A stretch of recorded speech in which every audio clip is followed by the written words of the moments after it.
बुट आउ आलूर तरकारी जेकोसी पर्वपर्वाणी आम ओडिया मानक घरे हो बुट आलूर तरकारी तो निश्चय होता है।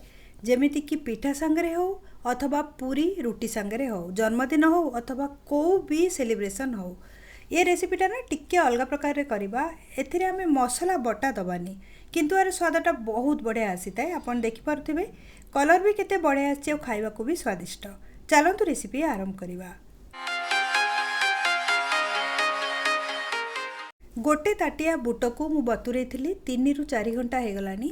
तो बुट को प्रथम जदि आम भल कि बतुरेचे ताले तरकारी रे एटा जल्दी सिझी जाए। एमती तो कुकर रे करवा, कुकर रे भी जदि कम बुटटा बतुरे थाए ना टाण थाए ताले अधिका सीटी देवाक पड़ी थाए। किंतु ए बुटटा प्रॉपर्ली बतुरी जाइए या भल कि धोईकी 3 ରୁ 4 थर पानी को चेंज करनबा। तरकारी पाई कि गोटे छोट मसला आम प्रस्तुत करवा, कुटा मसला जेमिति कि मु एठी 10 ରୁ 12टा कोला नहीं जाइए रसुण।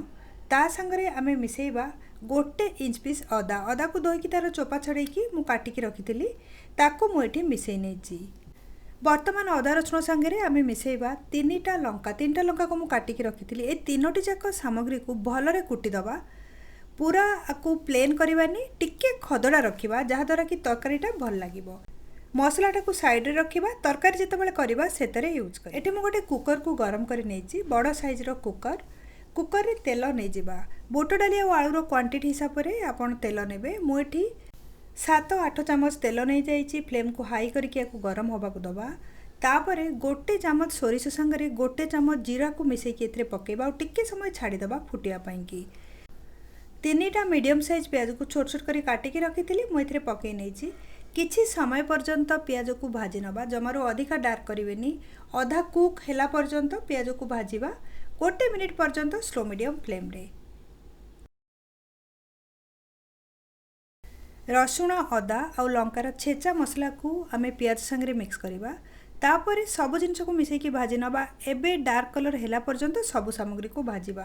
छेचा मसला देकी आपण थरे तरकारी देखंतु, जेकोसी तरकारी रे नहले बुट तरकारी रे देखिबे बहुत बढ़िया स्वादिष्ट आसीबो। आउ जो आम ना मसला बाटिकी करुचे ग्राइंडर रे, प्लेन मसलार स्वादटा अलग थाए। आउ एमती जदि छेचिकी आम दउचे आर स्वादटा अलग थाए। वर्तमान सबु सामग्री भल कि भाजी हो गलानी। सुखिला मसला एथिरे पकेइबा। सेथिपाई कि मु एठी नै जाउची किचन किंग मसला 2 चामच, काश्मीरी रेड चिली पाउडर नै जिबा गोटे चामच। एथिरे तरकारी रो कलर बहुत बढ़िया आसीबो। धनिया पाउडर नै जाइची आधा चामच, आउ हल्दी पाउडर नै जिबा आधा चामच। ता संगरे सबु सुखिला मसला को किछि सेकेंड पाई कि आमे पियाज आउ बाकी मसला रे मिसेकी कुक करनबा। अधिका समय जमारू आकु रांधिबेनी, 5 ରୁ 7 सेकेंड से भी स्लो मीडियम फ्लेम आउ फ्लेम को हाई करेनि ए समय नले सुखिला मसला गुड़ाक पोड़ी जाई पारे। तापरे एथिरे आमे पकेइबा टमाटो। टमाटो पकेइबा वीडियोटा स्किप हो जाइए। टमाटो को भल कि भाजी नबा पकेइकी तार कलर चेंज होइकी टमाटोटा मसला रे मिसिला पर्यंत। जेतेबेले टमाटोटा मसला रे मिसिजिवो तापरे आमे एथिरे पकेइबा आलू आउ बुट को। काटिथिबा आलू को मु पकेइ नेची, पानी रे पकेइकी आलू को रखिथिली आउ भिजेइथिबा बुट डाली को भी मिसेइ नेची। सब जिनस को पुणी थरे गोलेइबा।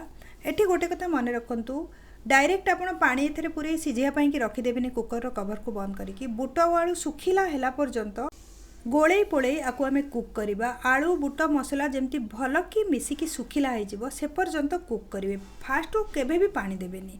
वर्तमान एथिरे पानी दबा काईकिना सब सामग्री सुखिला हो गलानी मिसिकी और तळु भी लागिनी प्रॉपर्ली एटा हेची। गोटे 2टा ग्लास पानी दबा। बुटर क्वांटिटी हिसाब से आपण पानी देबे, टिके अधिका पानी देबे काईकिना बुटटा सिझिला पर अधिका हो जाए। जदि कम पानी हम कुकर रे तले ना लगी कि बुट डालटा पोड़ी जाई पारे। साइड रे लागिथिबा बुट को बाहर करने सब गुडा को मिक्स करनबा। तापरे स्वाद हिसाब से एथिरे आमे लुण पकेइबा। मु एठी लुण आधा चामच रु टिके अधिका पकेइची, क्वांटिटी हिसाब से आपण लुण पकेइबे। गोटे थर पुणी सब सामग्री को मिसेई दबा। वर्तमान कुकर कवर को बंद करिबा आउ आकु 2टा सीटी देला पर्यंत कुक करिबा, सी भी स्लो मीडियम फ्लेम रे। 2टा हुइसिल देला परे जेतेबेले एथिरु बांफ पळेबो 10 मिनिट खंडे छाडी दबा। तापरे कुकर रो कवर को खोलिकी चेक करिबा।